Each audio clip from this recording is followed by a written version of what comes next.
Welcome and thank you for joining us on Birth Mother Matters in Adoption with Kelly Rourke-Scary and me, Ron Rains, where we delve into the issues of adoption from every angle of the adoption triad. Do what's best for your kid and for yourself, because if you can't take care of yourself, you're definitely not going to be able to take care of that kid, and that's not fair. And I know that my daughter will be well taken care of with them. Don't have an abortion. Give this child a chance. All I could think about was needing to save my son. My name is Kelly Rourke-Scary. I am the Executive Director, President, and co-founder of Building Arizona Families Adoption Agency, the Donna K. Evans Foundation, and creator of the You Before Me campaign. I have a bachelor's degree in family studies and human development and a master's degree in education with an emphasis in school counseling. I was adopted at the age of 3 days, born to a teen birth mother, raised in a closed adoption, and reunited with my birth mother in 2007. I have worked in the adoption field for over 15 years. And I'm Ron Rains. I've worked in radio since 1999. I was the co-host of 2 successful morning shows in Prescott, Arizona. Now I work for my wife, who's an adoption attorney, and I'm able to combine these 2 great passions and share them on this podcast. Coronaviruses are a group of related viruses that cause diseases in mammals and birds. In human, coronaviruses cause respiratory tract infections that can be mild, such as some cases of the common cold, and others that can be lethal, such as SARS, MERS, and COVID-19. Symptoms in other species vary. In chickens, they cause an upper respiratory tract disease, while in cows and pigs, they cause diarrhea. There are yet to be vaccines or antiviral drugs to prevent or treat human coronavirus infections. OSHA's website states that according to U.S. Centers for Disease Control and Prevention, Chinese authorities identified the new coronavirus, which has resulted in confirmed human infections in China and a growing number of other countries, including the United States. Infected patients have also spread the virus to healthcare workers. According to the World Health Organization, COVID-19 is now a pandemic, meaning a global outbreak of disease. On March 13, 2020, the President of the United States declared the COVID-19 outbreak a national emergency. The virus that causes COVID-19 seems to be spreading in the community in some affected geographic areas. Community spread means that people have been infected with the virus in an area, including some who are not sure how or where they became infected. The WHO states on their website that coronavirus disease COVID-19 is an infectious disease caused by a newly discovered coronavirus. Most people infected with the COVID-19 virus will experience mild to moderate respiratory illness and recover without requiring special treatment. Older people and those with underlying medical problems like cardiovascular disease, diabetes, chronic respiratory disease, and cancer are more likely to develop serious illness.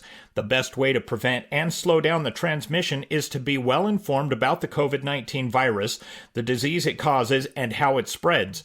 Protect yourself and others from infection by washing your hands or using an alcohol-based rub frequently and not touching your face. The COVID-19 virus spreads primarily through droplets of saliva or discharge from the nose when an infected person coughs or sneezes.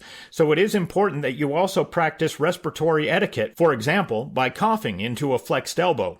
At this time, there are no specific vaccines or treatments for COVID-19. However, there are many ongoing clinical trials evaluating potential treatments. The WHO will continue to provide updated information as soon as clinical findings become available. So the main question is, how will COVID-19 impact domestic adoptions? Today on Birth Mother Matters in Adoption, we're going to jump right into these questions. Please understand that we're solely speaking on behalf of Building Arizona Families Adoption Agency and AZ Pregnancy Help located here in Arizona. We can't speak for how other agencies are handling adoptions or what their state regulations and guidelines are concerning COVID-19. So because of the stay-at-home order, we're sheltering in place. Ron, this is the first time that we have done a podcast where we are not in the same room. Yes, it is. And it's been a while since we actually recorded. Thankfully, we had some in the bank and we could, just kind of plug those in. But so this is the first time we're doing a podcast since the coronavirus outbreak. It is. And it's a new experience for us. So I hope our listeners will kind of wade through the waters with us in terms of sound and quality. I know that we both have a lot to say about this and how it's impacting our lives and adoptions and I guess the whole nation, the whole world, really. Absolutely. we've made it clear over and over again, we're in Arizona, and we are just going to be talking about the specifics of building Arizona families. We can't attest or answer to what other agencies are doing or the protocols that they have, because I know that the governors are stipulating certain things in certain states. And in Arizona, obviously, Doug Ducey has made his list. And I'm actually going to upload that document, the order that he has issued, to our new website. So that way, anybody who is not from Arizona and is going to be coming to Arizona to do an adoption can read through the order, just so they understand what's going on and what our laws and restrictions are. Okay, and so that does bring up a question. As far as people that are doing interstate adoptions with Arizona and building Arizona families, how does that affect? Because are they able to travel from state to state, for instance? For right now, yes, that is not that hasn't been an issue. So let's go back to the start, and let's address all of these, because these are really important topics and concerns. We're getting a lot of phone calls from families in our program. We are an essential business, so we are still open. Just a quick background of how we are running things. Our workers are obviously at some point out in the field. The ones that don't have to be in the field are working from home. We are having our office sanitized every day by a cleaning crew that comes in. We are keeping everybody as far apart as possible. When our workers don't need to be at the office, again, they are not. They are working from home. That way they can shelter in place and keep everybody as separated as possible. We're also, unfortunately, not able to attend doctor's appointments with our birth mothers any longer. The doctor's offices are not allowing a support person to go back. And again, they're just trying to minimize exposure, and they want everybody to stay apart and stay safe. Certainly. So that being said, it's really impacted how we case manage. We have found some really good tools that we're using, and we're going to talk about all of that. We have been able to provide the same level of support, but just through a different means. You know, this has really impacted so many lives. And I know that it started back in January, but I guess I just wasn't up on the news. I'm so busy in the world of adoption that, to me, it felt like COVID came out of the middle of nowhere. When did you start really noticing it? Just the beginning of March? Yes. Unfortunately, I would love to say that I had been tracking it and following it. But again, we have been so busy with so many babies being born and so many birth mothers coming into the program. And, my focus has always been my family and adoption. And so I wasn't, tracking the potential of what this could occur. Not that it would have changed anything. I wouldn't go back and do anything differently. I think I would have just liked more of a heads up. Be a little more prepared for what was coming. I don't think anybody really was, though. I mean, we saw it from another country and they were saying, oh, it's bad there, but it can't really hit home until it literally hits home. I mean, it doesn't sink in until, whoa, this is starting to spread and fast. Absolutely. And I think what's so frightening to me is it seems like it's almost this silent, it's obviously you can't see it coming. And if you read one website, they're recommending, this, wash your hands, after, you can live on cardboard for a day. And then another website will say 4 days. And then everything is just, it's a lot of the unknown. And I guess that's the scary part. Right. How long is this going to last? How many people are we going to lose? Is it going to come into our homes? Is it going to ever go away? Those are things that just go through my mind, and I'm sure go through everyone's mind. And, you watch how it's affecting the economy and people's lives in that way as well. And people are suffering, and so many different ways from this. So, yeah, this is our Great Depression and World War II kind of rolled into one, you know? Right. This will change our lives. I think it will. And I think it will for a long, long time in some aspects. I wonder if in some ways maybe the silver lining will be that it makes us all slow down just a little bit. Mm-hmm. Maybe it'll help our country come together more and solidify. That would be nice. It will, be a move towards world peace. Who knows? Who knows what positive things will come at the end of this. I guess I'm really trying to find the lemonade at this point because there's a lot of lemons. There really is. And we, meaning the Building Arizona Families domestic team, a lot of us have children and they've closed the schools down now. So our children are being not really homeschooled because it's kind of an online school, but yet you're still a teacher per se. And so then you're wearing another hat, but yet you're still working full time. And, I'll be working at my computer and my 8-year-old is standing over me with his laptop asking me how to Zoom actually. And that was how I learned how to Zoom, Ron. That just clicked. Which is how we're doing our podcast this time. Right. That is. Yes. He's been Zooming with his teacher and his classmates. So you should have had him teach you. I should have. So he has been Zooming. So I'm trying to help him log in and and I'm working at the same time and I'm thinking, this is our new reality for now. And it feels like it just changed overnight. It's just unprecedented for all of us. Has it impacted your life a lot? In a weird way, it hasn't. Because, as you know, Lisa and I kind of live in a more rural area and we don't get out much. We usually don't even go grocery shopping for a couple of weeks at a time anyway. So we're trying to even slim that down. But we've been working from our homes for years now. And so, no, it hasn't impacted us as much as it has others. And, that's just kind of a blessing for us. But still, we see it going on all around us. And I'm trying to keep people from coming to our house, whether it's family members or anybody else. It's like, you know what? Stay at home. If you need to bring us something, leave it outside the door. We'll leave it out there for a couple of hours and kind of sanitize it when we get to it. But by and large, we have been minimally impacted ourselves, fortunately. What a blessing. Yeah, it really is. We have been impacted more than that. Again, 6 of our children out of 7 live at home. Mm-hmm. And so all 6 of them are at home. They're all going to school and all of their activities have been cut. All their athletics have been cut. They can't see their friends. They can't go out and they're really struggling. Yeah.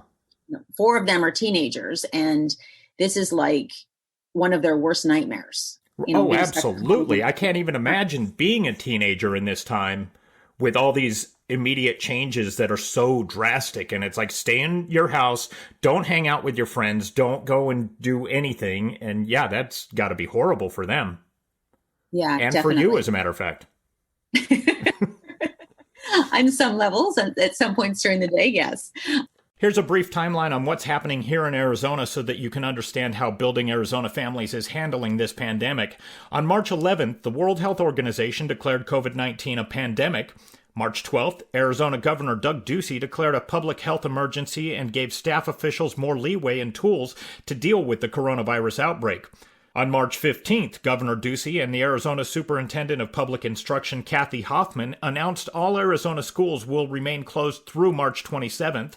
The United States Centers for Disease Control and Prevention recommended that no gatherings of 50 people or more take place for the next 8 weeks to slow the spread of coronavirus. On March 21st, all non-essential or elective surgeries, including dental surgeries, that use personal protective equipment or ventilators should not be performed at any licensed healthcare facility or by any licensed healthcare provider in the state of Arizona. Also, the state is delaying the requirements to renew driver's license and driver's permits that have an expiration date between March 1st, 2020 and September 1st, 2020 by 6 months from the expiration date. And on March 30th, Governor Ducey mandated a stay-at-home order that went into effect on Tuesday, March 31st at 5 p.m. and will last through April 30th. According to the order, Arizonans should limit time away from home except for essential activities. Essential activities are broadly defined to include working in essential jobs and exercising outside. So I think that when we look at adoptions and we look at how we are structuring this, we definitely wanted to make sure that we adhere to all of the state regulations and our licensing regulations as well. So we are absolutely keeping in tow with both. And so what we're doing, our protocols, and we have sent out letters to the adoptive families that we're working with. When a family is matching with us, we're letting them know the changes. And these are not permanent changes. They're just as long as this pandemic continues. And then when we get the all clear, we will transition back to the more face-to-face intensive case management approach. Right. Now, what do you do as far as like transferring money to these girls when they need it? How does that work? So the way that it's working now is we are having a lot of our birth mothers sign up for different avenues for direct deposit, because if we ever get to a point where we're not allowed to go out, now we are able to deliver their weekly funds. We are able to do that at this point. And so right now it's not an issue, but in preparation, if that ever becomes a point to where we can't physically get to them because there are barriers or something, we are getting them all signed up so that we can just deposit right into their accounts. So that's what we've been working on. Has that been difficult? Because I know that some of these women are homeless or don't have a permanent like residence or bank accounts or things like that. Has that been an obstacle that's been easy to overcome or not? There are avenues like the Green Dot card and Chime and things like that, that you don't have to have a credit rating per se in most cases in order to be able to qualify for one of those. Okay. So that being said, we are trying to utilize all the resources, and a lot of that is just preparation so that we can make sure that in the event, again, that we get to the point where they don't want any transportation, that we're still able to get their funds to them. We are still having to have them obviously sign documents. I don't know if we will ever have to go to an online document signing. I'm hoping that's not the case, because we would have to do, that would only work for some documents rather than all of them, obviously. Right. We are still able to do face-to-face intakes when a birth mother comes into the program. But we've had to make a lot of drastic changes. Like when a mom goes to get an ultrasound, we're having her Skype with us because we can't go back with her. Whereas we normally go back and hold her hand and, talk to her through it and make sure she's doing okay. And we're not able to do that right now. Right. And it's really scary because they look to us as their support structure. And when we used to be able to go and take them to lunch and spend time with them and really, get to bond, now we're using Skype and Zoom and not able to spend that one-on-one time like we used to. Right. Now, how are they taking it as far, obviously they can't be, they've got to be understanding of the situation. Oh, absolutely. I have to say that all of our birth mothers have been incredible troopers. Good. They understand completely. They themselves do not want to get sick. They do not want to contract the virus either. Or spread it to other people in their families. Right. Agreed. And so they are, sheltering in place as well. And they are, they're holding it together. They're doing an amazing job. But they're scared and they're struggling just like everybody else. Right. The adoptive families, when we explain to them that, we've had to do a shift in case management just to keep everybody as safe as possible, because as the director and looking at the whole scope, there's really, a triad here as well, where we've got the birth mothers and the adoptive families and then the agency staff. And I've got to make sure that all three entities are as safe as possible. And yet we still want adoptions to be successful as possible. But at the same time, safety has to come first. And so we are doing everything from, like I said before, sanitizing the offices daily, to making sure that, when we go into the hospitals, we're not allowed to be there anymore for labor and delivery. That's a big question that we get. They're not allowing a support person to come in at this time. They've changed the protocol a few times, but right now they're not allowing anybody else in. Not even one other person in the room, even in family. Some hospitals they're allowing it, in others it's not really uniform. Okay. It depends on the hospital. But what we are allowed to do is when we have documents that need to be signed, like a power of attorney, they are letting us go in and get that paperwork signed, as long as there's not another support person already in there. But I mean, they're taking our temperature before we're going in, and we're gloving up and wearing masks. And, we're even wearing masks and gloves in the office. I was going to ask about that. So you have those on supply for your staff and the birth mothers that come in, for instance? We do. Okay. Yep. Everybody who's coming into the office has to wear gloves and a mask, regardless of whether or not they're feeling ill or not. Even though the office is sanitized, because again, we really want to promote safety. We're dealing with pregnant women, and there's so much unknown about COVID-19. There's so much that we don't know yet, that we're still learning. As a world, we don't know enough about this. I have to say that it was scary. I mean, when the pandemic first broke out and you couldn't get groceries at the grocery store because everybody was rushing to the grocery store and buying everything off the shelves, and that's still happening. We had actually reached out on Facebook and asked for any extra donations of non-perishable goods that people may be willing to part with. And it actually made it onto one of the news websites that we were looking for donations. So that was really nice. That is very nice. Now, how is your office doing as far as, this is the question that everybody's been asking each other online. How are you doing on toilet paper? Right now, we're okay. Okay, good. We also don't have the influx of people like we used to, because again, we're doing so much more of it from home. Okay, so it's not getting used as much.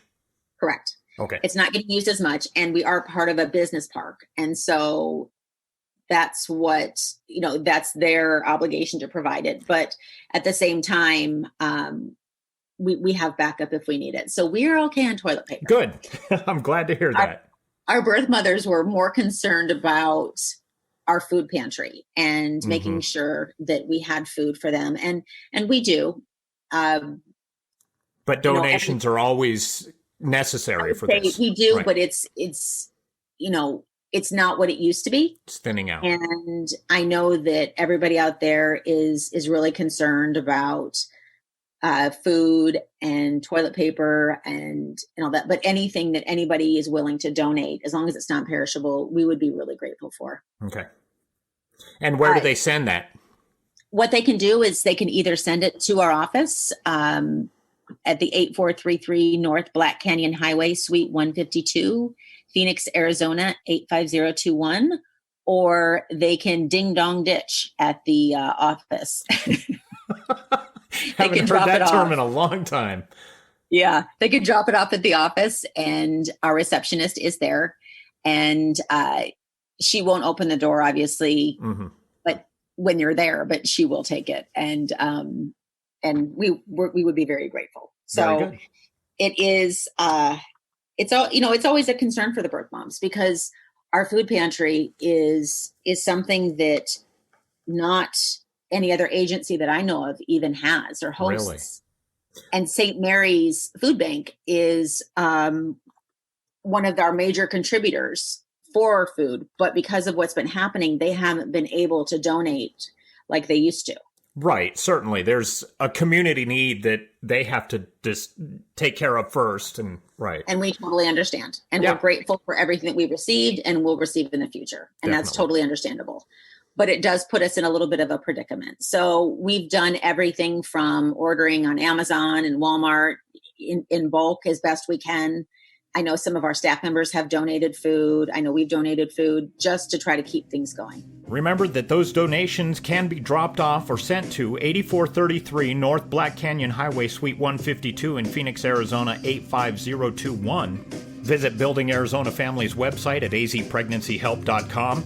We have a new website for the podcast, birthmothermatterspodcast.com. And as always, remember to rate and review us wherever you are getting this podcast. We really, really appreciate it. Join us next time on Birth Mother Matters in Adoption. For Kelly Rourke-Scary, I'm Ron Rains, and we'll see you then.